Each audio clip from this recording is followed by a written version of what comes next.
Contexto económico.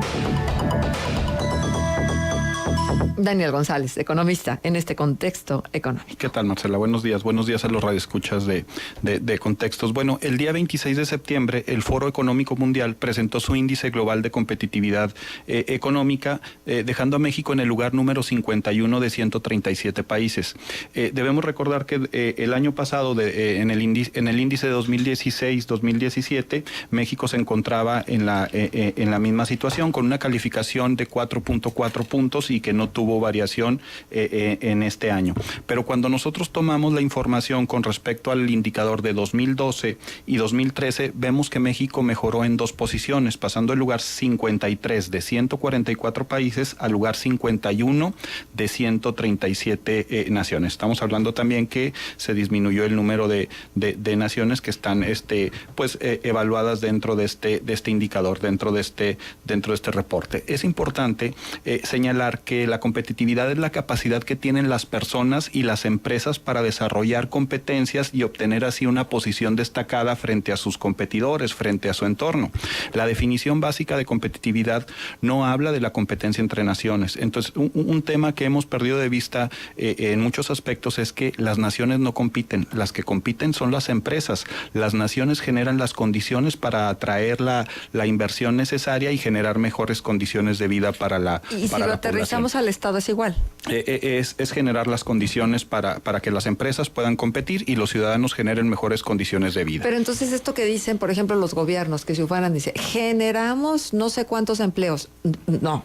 Ellos no generan los empleos, generan las condiciones para que las empresas a su vez generen los empleos. Así es, y básicamente lo que se está buscando con un término que se está tomando de manera más moderna por competitividad en el ámbito nacional, tiene que ver con esto, ¿no? Con generar las condiciones de infraestructura para elevar el nivel de vida de los ciudadanos. Este punto es muy importante porque a veces perdemos de vista esto precisamente que tú estás comentando, Marcela, y para que se generen estas condiciones de competitividad para las empresas y los ciudadanos en una región, en una zona económica, en un país o incluso en un estado, hay varios factores que se tienen que considerar. El Foro Económico Mundial está considerando 12 aspectos. Entre los más importantes es el de las instituciones públicas, el de la infraestructura, el de la estabilidad macroeconómica, cómo se comporta la educación y la salud en un país, cómo funcionan los mercados financieros y el mercado laboral, entre algunos otros. Sin embargo, me parece que son los más relevantes. Ahora,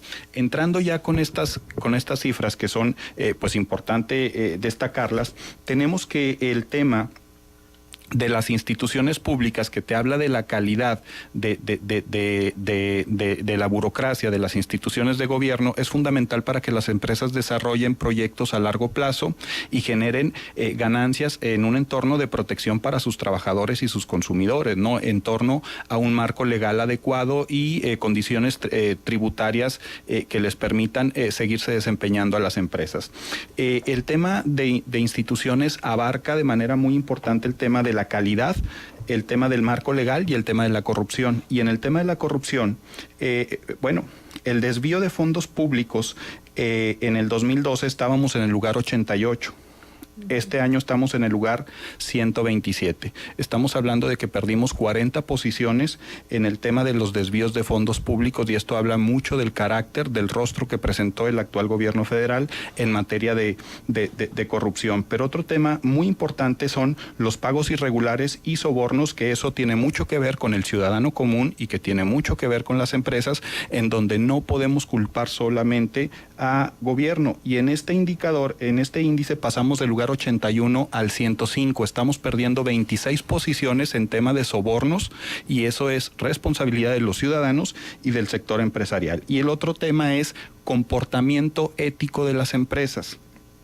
Pasamos del lugar 76 al 117. No me digas eso. Entonces, aquí estamos viendo un problema endémico. Aquí no estamos viendo un problema que sea exclusivamente de gobierno. Estamos viendo ciudadanos, estamos viendo empresas y estamos viendo gobierno. Todos hemos perdido en el tema de la corrupción, y es un tema no menor. Pero es que eso es un sistema, Daniel, es un sistema de cohabitar este espacio donde pareciera que no te dan margen absolutamente para nada más, porque tú cuando oyes las explicaciones de por qué sobornan, por ejemplo, un agente de vialidad que te para y entonces todavía es bien común que les ofrezcan dinero para que los dejen ir. Bueno, es que en el medio del trámite y tal. Pero también la desconfianza extraordinaria que existe y ¿qué le van a hacer con ese dinero a la multa que estoy pagando de una multa? O sea, si todos se lo roban.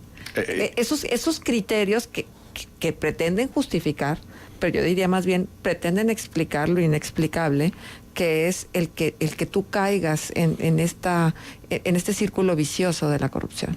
Por ejemplo, el tema de los servicios policiales, que también lo comentas, en el año 2012 estamos en el lugar 134 de la confianza que teníamos en los servicios policiales. Hoy seguimos en el lugar 134. Entonces, el tema de los sobornos, el tema del funcionamiento del gobierno, el tema del funcionamiento de las empresas, el tema de las policías, estamos hablando que estamos en cifras todas por arriba del lugar número 100, comparables con regiones de África que están muy, muy diferentes en términos de desarrollo económico, de crecimiento económico que tenemos aquí en México y que es un tema que ha sido, digamos, que la moneda de cambio durante este sexenio. A ver, ¿y se conoce a detalle, por ejemplo, en qué actos de corrupción incurren las empresas? En el caso del Foro Económico Mundial no detalla los aspectos, entonces tú solamente puedes especular en función del resto de la información que se está presentando. Y eso tiene que ver con que se ha deteriorado el tema de la eficiencia en la regulación, por ejemplo, impositiva, el tema de la regulación para abrir un negocio, que ha perdido competitividad en el país en los últimos años. Y entonces el comentario que se hace de manera común de el que tiene más saliva traga más pinole parece que es el funcionamiento bajo el cual se determina la competitividad en tema de instituciones en este país, y que es un tema que deberíamos de enfrentar, me parece que ya de otra manera, bajo otras circunstancias, y que no es suficiente las leyes que se están creando en materia de transparencia, de rendición de cuentas, porque el problema no es de leyes, el problema es de Estado de Derecho. El problema es que tenemos más del 98% de delitos que no se sancionan en este país, y entonces estamos hablando de un entorno que pues la ley no funciona como tal, ¿no? Uh-huh. Y pasando a otro de los 12 indicadores de los que estamos presentando, bueno, tenemos el tema del pilar del entorno macroeconómico, que en el 2012 estábamos en el lugar 40 y hoy nos ubicamos en el lugar número 43. Básicamente no hemos tenido una modificación sensible en esta característica, pero hay un aspecto del entorno macroeconómico que ha tenido una modificación sustancial, que es el de la inflación. En el año 2012, el lugar de inflación estábamos en el 74 y para este año vamos a estar en el primer lugar. ¿A qué se debe esta situación? A que los años anteriores, la inflación que estuvo por abajo incluso de 3% por ciertos periodos del año, al arranque de se duplica, y entonces la perspectiva es que para el año siguiente la inflación vuelva a entrar a sus niveles y se reduzca prácticamente en la mitad. Esta visualización del 6.42% que está al cierre del 2018 a que regrese a los niveles del 3%. Entonces esto te hace que tengas una reducción sustancial en el tema de la inflación y te pone en la primera posición. Pero eso hace mucho sentido, por lo dicho por Agustín Carstens, director del Banco de México, cuando decía, es que ya hemos sido capaces de controlar la inflación. Lo que no hemos controlado es la corrupción. Y eso es lo que no nos deja avanzar.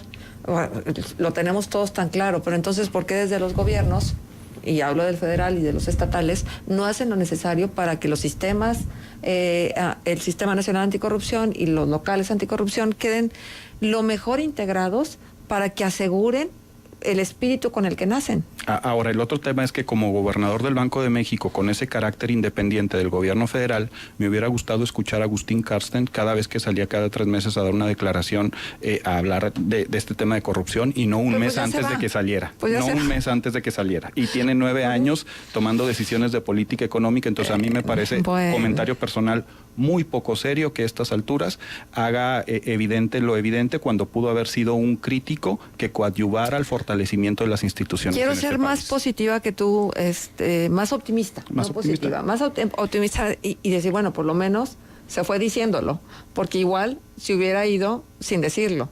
Y entonces, pues no tendríamos como este aval de una figura como él para seguir impulsando y pidiendo y exigiendo que se conformen como deben de ser los sistemas anticorrupción. Esperemos que funcione así y no tome su posición en el escenario internacional y simplemente deje la posición para ir a otros lugares lejos de las decisiones en este país o de la influencia. Yo lo que digo, Daniel, perdóname, pero sí quiero ser optimista, es que bien se pudo haber ido sin decir nada. De acuerdo. Sí, y entonces el que lo diga él, que está tan cerca del poder y que está tan cerca del conocimiento acucioso de los números en este país, pues cobra una relevancia que hace que el impulso para poder frenar la corrupción desde el ciudadano, desde la gente de a pie, que somos todos nosotros, pues queramos que concretemos este proyecto en bien de la nación. Bien, y mucho de este comentario tiene que ver con las cifras que presenta precisamente el Foro Económico Mundial, donde vemos este gran deterioro que hemos tenido del tema de las instituciones, de la corrupción y del Estado de Derecho. Pero el otro tema